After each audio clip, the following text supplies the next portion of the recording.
Around town.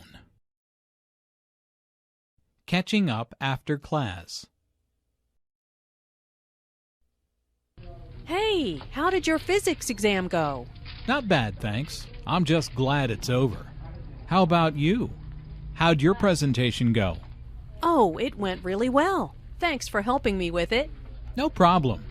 So, do you feel like studying tomorrow for our math exam?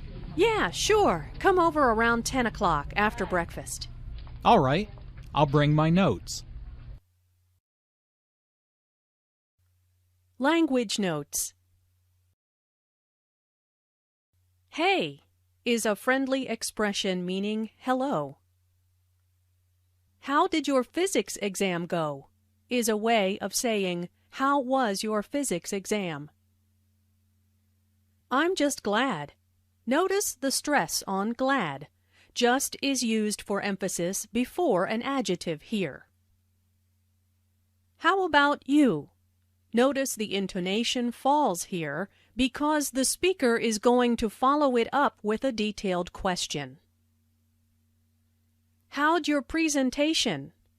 Notice the contraction for how did sounds like how'd and your sounds like your. Do you feel like here has the meaning of do you want to? Notice do you feel like is followed by an ing verb, studying. Come over here has the meaning of come to my house. Notes. Students take notes about what the teacher says during a lecture.